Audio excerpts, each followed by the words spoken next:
السلام علیکم ورحمۃ اللہ وبرکاتہ۔ ناظرین، استقبال ہے فکر و خبر اسٹوڈیو میں رضوان احمد ندوی ملکی اور عالمی اہم اور خاص خبروں کے ساتھ۔ تو ناظرین، بڑھتے ہیں خبروں کی تفصیلات کی طرف۔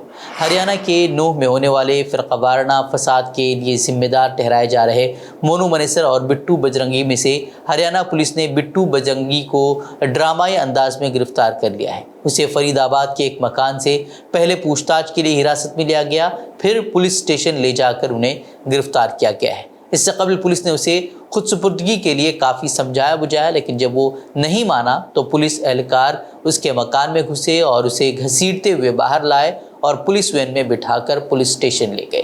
وادرے کے بٹو بجرنگی اپنے آپ کو گورکشک قرار دیتا ہے اور نوح میں 31 جولائی کو ہونے والے تشدد سے قبل ہی اس کے کئی ویڈیوز وائرل ہوئے تھے، جس میں کھلی ہوئی زہر افشانی کرتے ہوئے مسلمانوں کو دھمکیاں دیتا ہوا وہ نظر آیا تھا۔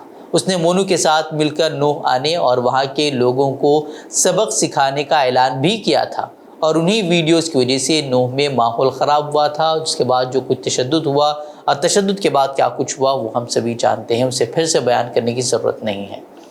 سپریم کورٹ کے chief justice D Y Chandrachud نے یوم آزادی پر سپریم کورٹ میں منعقدہ ایک تقریب سے خطاب کرتے ہوئے بالکل واضح لفظوں میں کہا کہ ججوں کی ذمہ داری یہی ہے کہ اگر کوئی منمانی گرفتاری، انہدامی دھمکی یا جائیداد قرق کیے جانے کے خلاف ہم سے انصاف مانگنے آئے تو ہم اسے انصاف دے سکیں۔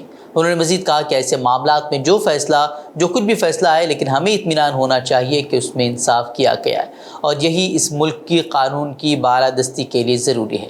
دراصل chief justice D Y Chandrachud نئی دہلی میں وکلاء کی ایک یوم آزادی تقریب میں اپنی باتیں رکھ رہے تھے۔ اس دوران انہوں نے کہا کہ نظام انصاف کی طاقت انصاف فراہم کرنا ہے۔ کسی شخص کی منمانے ڈھنگ سے گرفتاری، انہدامی کارروائی کی دھمکی، ملکیتوں کو غیر قانونی طور سے قرق کیا گیا ہے تو انہیں سپریم کورٹ کے ججوں سے ہمدردی ملنی چاہیے۔ Chief Justice of India D Y Chandrachud نے اپنے خطاب کے دوران واضح لفظوں میں کہا کہ ہمیں انصاف دینے کی عدالت کی صلاحیت میں اعتماد پیدا کرنا ہوگا۔ ہمیں یہ یقینی بنانا ہوگا کہ ہر ایک شخص کو انصاف ملے۔ ہمیں عدالت کے بنیادی ڈھانچے میں اصلاح کرنے کی ضرورت ہے۔ سبھی تین اعضاء یعنی کہ عدلیہ، مقننہ اور ایگزیکٹو تعمیر قوم کے لیے عام امر میں جڑے ہوئے ہیں۔ وہیں ہماچل پردیش میں شدید بارشوں اور لینڈ سلائیڈنگ سے اب تک مرنے والوں کی تعداد 60 تک پہنچ گئی ہے۔ ہماچل پردیش میں لینڈ سلائیڈنگ اور طوفانی سیلاب کی وجہ سے اس ہفتے کم از کم 60 لوگ ہلاک ہوئے ہیں، جو کہ خوبصورت پہاڑوں کا گھر جسے مانا جاتا ہے اور ایک مشہور سیاحتی مقام سے تصور کیا جاتا ہے، جو کہ گزشتہ ہفتے سے شدید بارش کی وجہ سے متاثر ہوا ہے۔ اتوار سے ریاستی دارالحکومت کئی علاقوں میں مٹی کے تودے گرنے سے درجنوں افراد ہلاک ہو چکے ہیں، جبکہ سمرہل میں آج صبح ایک اور مٹی کے تودے گرنے کی اطلاع ملی ہے۔ اہلکار نے بتایا کہ سمرہل میں ملبے سے 13 افراد کو نکالا گیا ہے، جبکہ پیر کو منہدم ہونے والے مندر کے ملبے میں کئی دیگر افراد کے دبے ہونے کا خدشہ ہے۔ وہیں شملہ کے قلب میں واقع کرشنا نگر میں کل شام مٹی کے تودے گرنے سے تقریباً 8 مکانات بہہ گئے ہیں، جس میں 2 افراد ہلاک ہو گئے ہیں، جبکہ کئی دوسرے مکانات خالی کرا لیے گئے ہیں۔ ہندوستان اور چین کے درمیان مشرقی لداخ میں line of actual control LAC پر فوجی تعطل کو حل کرنے کے مقصد سے دونوں ممالک کے فوجی کمانڈروں کی 19ویں میٹنگ اتوار اور پیر کے روز ہوئی ہے۔ وہیں تاہم اس میں کوئی خاطر خواہ نتیجہ سامنے آنے کی کوئی خبر موصول نہیں ہے۔ گزشتہ روز وزارت خارجہ نے بتایا کہ ہند چین کور کمانڈر سطح کا اجلاس کا 19واں دور 13 اور 14 اگست کو ہندوستانی سرحد پر منعقد ہوا۔ ملاقات میں دونوں فریقوں کے درمیان مغربی سیکٹر میں LAC پر بقیہ امور کے حل پر مثبت، تعمیری اور گہرائی سے بات چیت ہوئی۔ ہندوستان اور چین کی قیادت کی طرف سے فراہم کردہ رہنمائی کے مطابق انہوں نے کھلے اور دور رس انداز میں خیالات کا تبادلہ کیا ہے۔ وادرے کے پہلی مرتبہ طویل عرصے سے جاری سرحدی تنازع پر اعلیٰ سطحی فوجی مذاکرات 2 روز تک جاری رہے۔ وزارت خارجہ کی جانب سے جاری کردہ بیان میں کہا گیا ہے کہ انہوں نے بقایا مسائل کو تیزی سے حل کرنے اور فوجی اور سفارتی ذرائع سے بات چیت اور مذاکرات کی رفتار کو برقرار رکھنے پر اتفاق کیا ہے۔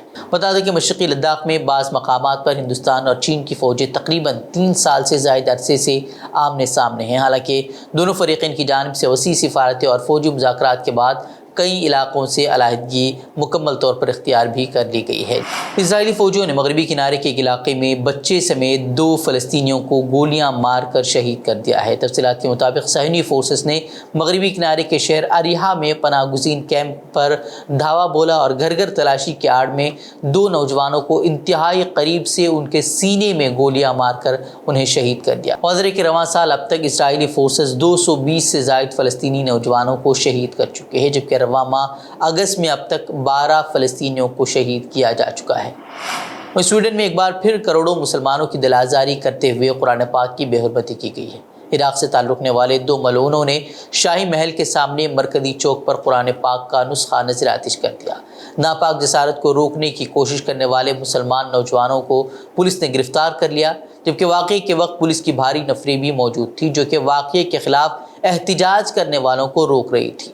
دونوں ملعون افراد کو سویڈن کے آزادی اظہار کے قانون کے تحت قرآن پاک کی بے حرمتی کے لیے 1 گھنٹے کا وقت دیا گیا تھا۔ اس سے قبل عید الاضحیٰ پر سویڈن میں مسجد کے باہر قرآن پاک کی بے حرمتی کی گئی تھی، جبکہ چند روز قبل ناپاک جسارت دوبارہ کی گئی تھی اور دونوں بار اس کی سرکاری سطح پر اجازت دی گئی تھی، لیکن بار بار قرآن پاک کی بے حرمتی کے واقعات کے باوجود مسلم ممالک ان ممالک کے خلاف ٹھوس قدم اٹھانے میں اب تک ناکام ثابت ہوئے ہیں، جس سے کہ ان ممالک میں قرآن پاک کی بے حرمتی کے واقعات پر روک لگائی جا سکے۔ بنگلہ دیش میں جماعت اسلامی کے 83 سالہ رہنما دلاور حسین سعیدی کی جیل میں موت کے بعد پرتشدد مظاہرے پھوٹ پڑے ہیں۔ جماعت اسلامی کے کارکنوں نے ان کی موت کے بعد سڑکوں پر اتر کر زبردست احتجاج کیا، جس میں بتایا جا رہا ہے کہ ایک شخص کی موت بھی واقع ہوئی ہے۔ وہیں پولیس کی بھاری نفری کی موجودگی میں دلاور حسین سعیدی کی آبائی شہر فیروز پور میں نماز جنازہ ادا کی گئی، جبکہ ان کی تدفین میں 50,000 سے زائد افراد نے شرکت کی۔ جماعت اسلامی کے 83 سالہ رہنما دلاور حسین سعیدی کو 2013 میں جنگی جرائم کے الزام میں 2013 میں موت کی سزا سنائی گئی تھی۔ وہ جماعت اسلامی بنگلہ دیش کے نائب صدر تھے۔ وہیں ملک کے دیگر حصوں میں دلاور حسین سعیدی کی یادگاری تقریب منعقد کرنے کی کوشش کرنے والے گروپ اور پولیس کے درمیان تصادم کے نتیجے میں ایک شخص ہلاک ہو گیا ہے۔ تو ناظرین، ایسی خبریں مزید خبروں کے لیے آپ ہمارے ویب سائٹ www.fikrokhabar.com کی طرف رخ کر سکتے ہیں۔ ویڈیوز کے لیے ہمارے یوٹیوب چینل کو سبسکرائب کریں۔ تو ناظرین، اجازت دیں۔ السلام علیکم ورحمۃ اللہ وبرکاتہ۔